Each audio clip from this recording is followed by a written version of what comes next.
good evening everyone. My name is Robbie V and I'll be your narrator for tonight.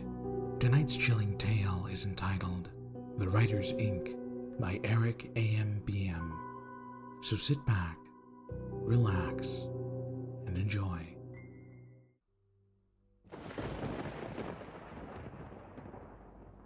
Johnathan sat trembling in the dark.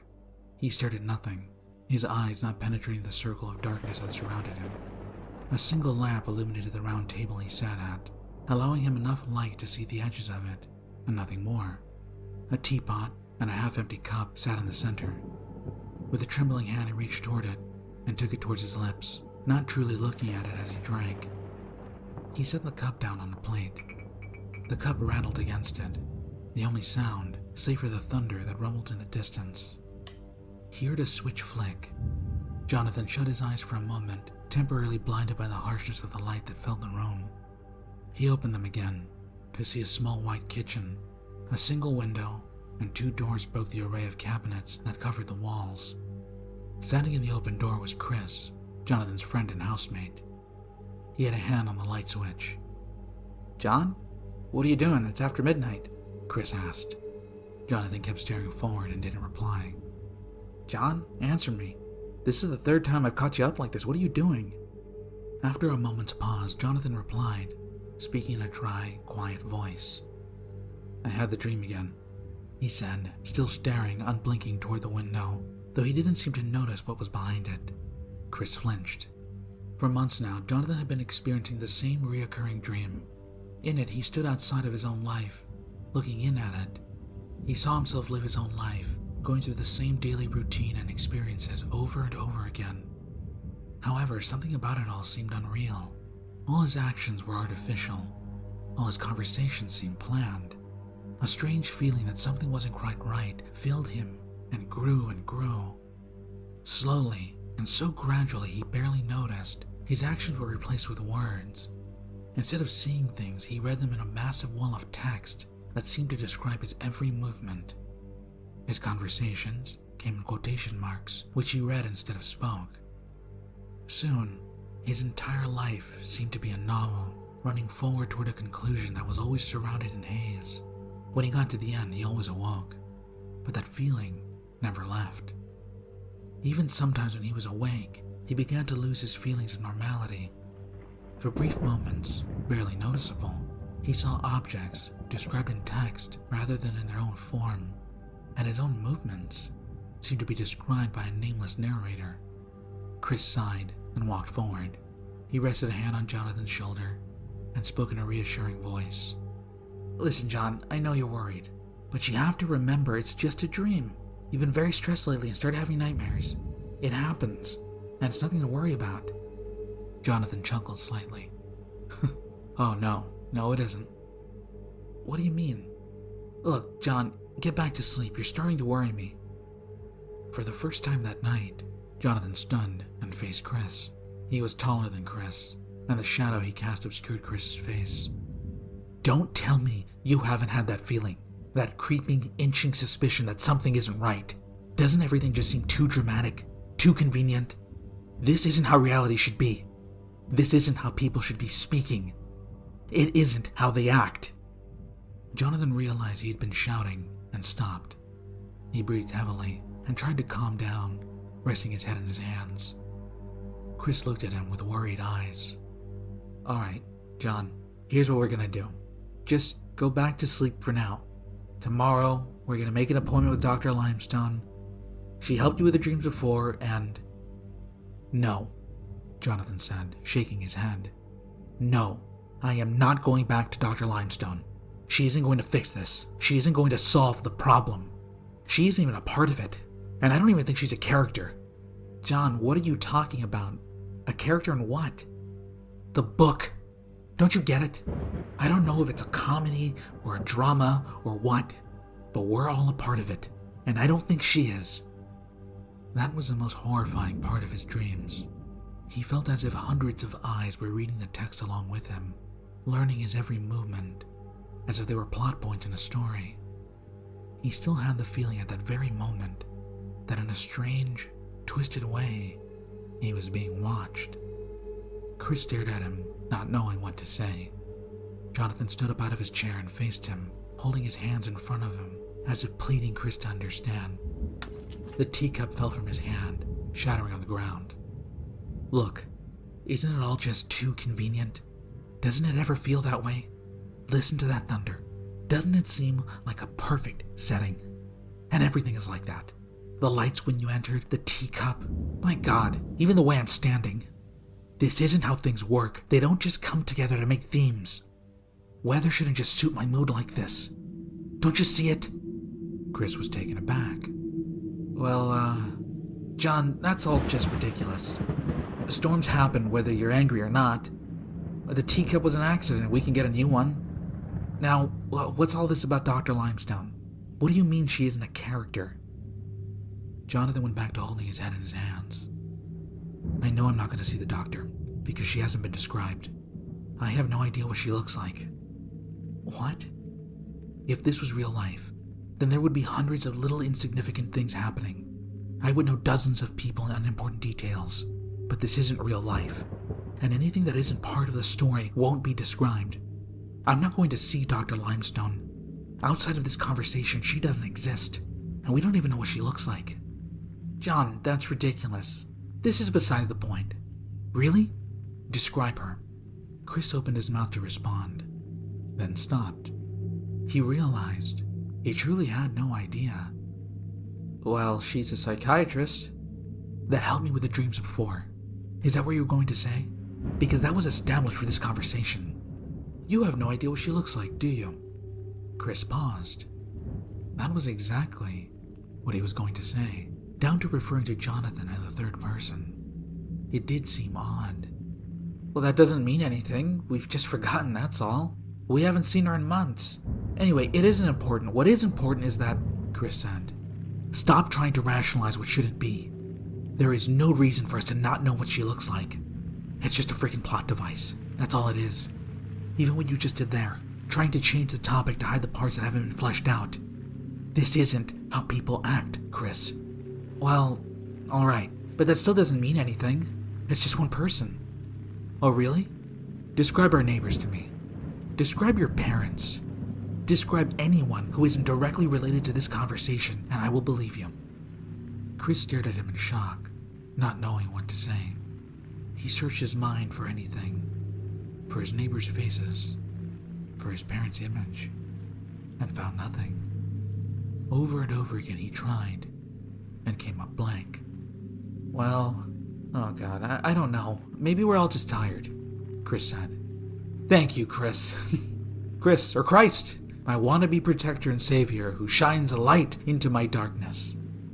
Nice imagery there, huh? Just like the storm. All right then. What did you have for breakfast this morning? I don't know, it's not important. Exactly. It's not important. We don't know anything that isn't important. Why is that? Why the hell should that be? It's just too goddamn convenient. Look, if this is actually a house we've been living in, you should be able to answer me this question at least. What is behind that door? Johnathan pointed toward the closed door at the other end of the kitchen. I don't know. I don't know what to say. Exactly. There is no reason for two people who have lived in a household for years to not know what is behind every single door. It just wasn't relevant until you turned the lights on, so it wasn't described. All right, John, all right. Say you're right, and we're just in a story. What then? Do we open the door? I don't know. It's there for a reason now. We've drawn attention to it. Now there has to be something important. Oh God. So you think just by talking about things we can influence the freaking universe? That's insane. No, it must be. Look, it's like the teacup. I had the teacup so the rattling glass and the broken cup could represent my emotions. Now that we've drawn attention to that door, it must represent something. That's how it works, right? You turned on the light, flooding into my darkness, but I denied it and put you in my shadow. For a second, he closed his eyes. He hadn't seen Chris hit the switch, but the words, "He had a hand on the light switch," flooded his mind in black lettering. It's all foreshadowing. So when the kitchen had two doors, one opened and one closed, there is something important behind the closed one. Chekhov's gun, right? You came in from one to help me sort this out in part one. Part two occurs behind that door. Well, what then? Should we open it? I don't know. We don't know what's behind it. We don't even know what type of story this is. That's true. This could be a drama, an action, a comedy. That wouldn't be too bad. Maybe it's all just a joke. Really? You want to live in a comedy? Do you realize people would be laughing at us? Our every move? What if we're just two buffoons for people to mock? God, what if we're just two cartoonish idiots? Would we even have the intelligence to tell? I hadn't thought of that. It's still better than a tragedy. I don't know. Look, we can work this out. It can't be an action. Neither of us really knows how to fight or carries any weapons. Johnathan spoke, realizing he established it as fact as he said it. I don't think it's a comedy, because we would probably be able to remember funnier things happening. Then again, maybe we wouldn't as part of a plot, I don't know. Hopefully it's a drama, or a romance. Imagine if this entire thing was just to set us up with some perfect woman, Chris said hopefully. I don't know. Look, we should be able to tell what it is from our surroundings. The writing and the description should reflect what the plot is. We should see foreshadowing. Maybe we can pick it out. A slow realization began to dawn on Johnathan. Though he kept guessing, in his heart, he knew exactly what kind of story he was in. Alright, well then what can we learn from this kitchen? Chris asked. Johnathan thought for a moment. Everything in this conversation and the things we've talked about revolve around myself. I think it's safe to say I'm the main character here. Alright, Chris said, nodding and following along. Then what's happened to you recently? I'm worried, Chris. With the thunder, the darkness, the nightmares, the falling cup, I don't think this is a happy story. Something bad is going to happen, and it's going to happen soon. As he spoke, thunder once again boomed on the horizon, and a flash of lightning filled the window with jagged light. Chris swallowed. Alright then, do we open the door? And neither of us knows what's behind it. I think it's safe to say we weren't supposed to know. Somehow you've broken the mold. What do we do? Johnathan squeezed his eyes closed and gripped the back of his chair. He hadn't even realized he had stood behind it. His knuckles turned white. Finally, he spoke. If this is the sort of story I think it is, I don't think we have a choice. Either we go through that door and figure out what is behind it, or what it is going to come and get us. If we're the main characters, then we should be safe. Usually they survive. Usually. Not always. Usually. Chris looked at Johnathan, then toward the door. Alright, we might as well get this over with. If I'm the sidekick here, I guess it's my job. I'm Christ anyway, right? I bring light into dark areas. I'm the sacrifice. Chris, don't joke about that. Look, I don't know. Don't worry. Like you said, we're safe, right? We're the main characters. We never die in the first act. Maybe it'll all just end up being a big joke anyway. Though he was still terrified, Johnathan slowly nodded. He couldn't help but think that by breaking their own plotline, they would no longer be safe as the heroes in a story. He feared to voice the complaint, as by saying it, he knew he would make it fact. He watched Chris walk forward and open the door carefully. The hinges squeaked as it opened, and a cloud of dust came into the kitchen. It was clear the door hadn't been opened for a long, long time. Beyond the door was near pitch black. Chris reached into the nearby drawer and took out a flashlight. He turned it on and shone it into the darkness beyond, revealing a narrow wooden staircase that descended between two stone walls. He walked slowly down the stairs. Johnathan came behind him and followed into the unknown darkness. Chris reached the end of the stairwell and paused. He turned to face into the small room, shining his light around. Dear God, John, this isn't a comedy. This is horror. Johnathan followed his gaze to find his worst fears confirmed. The floor of the room was covered with a fine black dirt.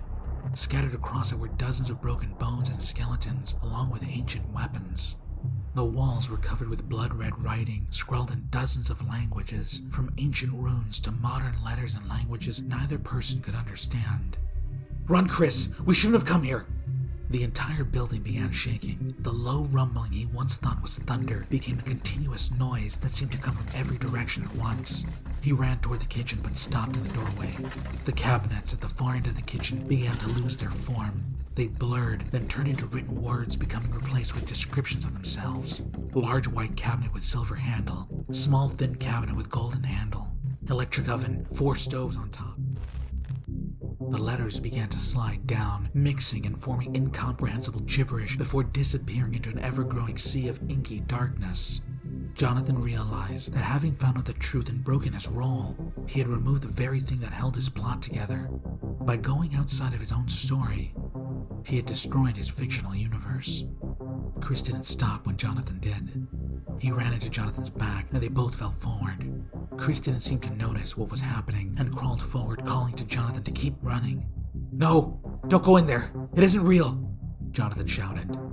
Chris screamed as he finally saw walls melt around him. He crawled and clawed back towards the stairwell, but was overcome by the descending wall of letters. His feet began to slowly change. His face contorted in a look of incomprehensible horror as he saw his legs dissolve into letters, then disappear forever. He kept crawling forward, but nothing he could do would change his fate. Johnathan watched in terror as his friend dissolved into oblivion. The very universe he lived in was dissolving around him. He turned and began to run back down the stairs again, preferring the horror of the skeletons to the certain death in the kitchen. He stumbled at the bottom and collapsed onto the dirt floor. His head scraped along the ground, forming a long gouge over his right eye that blinded it with blood. With his good eye, he turned to see his fate. The oncoming wall of letters kept coming down the stairs, and then stopped at the base. The letters molded together, filling in all the white space, and then forming a black wall. Johnathan felt it and realized it became part of the same stone wall that now surrounded him. Using the drop flashlight, he looked around. He was trapped in a square stone room, no more than 20 feet across. Johnathan sat in the corner of the room, not knowing what to do. Time slipped away, and he had no knowledge of its passing. He had no idea if he was there for minutes, or days, or years, or even centuries. He simply remained trapped alone in the darkness. Though he may have guessed he was there for days, the flashlight never dimmed, and the blood never stopped pouring from his head. There was nothing for him to do, and he felt no reason to move. Alone with an eternity to himself, he began to contemplate what had happened. He thought of his own life, of his existence, and how he had come to be. He thought about himself. It seemed wrong to think that way. Himself implied he was an actual living being, and he wasn't sure if that was truly fitting. It suited him more to think in the third person, as if it would have been written in a story. Was it fair to say he was ever anything more than that? A fictional creation? His thoughts turned to the room. He had no idea where he was, or how the poor souls who had become the skeletons that surrounded him had found their way into the small black cell. Perhaps he would join them. Perhaps someone else would come to inhabit the small space and he would be gone forever. Perhaps it had already happened, and without a sense of time, he hadn't realized it. The thought sent a chill down his spine. He didn't know what was worse, an eternal life in a cage, or simply ceasing to exist with no sign that he ever was. With no sense of time in this strange world, who was to say it hadn't already happened? Perhaps both were true in their own way. He realized he needed to leave some kind of permanent mark, so that somehow, maybe another person might know he existed. He had to tell a story. With all the time imaginable to spare, and no time at all to lose, he thought about what he had to do. After some time, though he had no idea how much, he stood up again. As if compelled by an unseen force, he walked toward the wall. He dipped his hand in the blood that flowed down his face and put it on the stone. He made lines which formed letters. Then the letters formed words. And the words finally formed a story. It began. Johnathan sat trembling in the dark.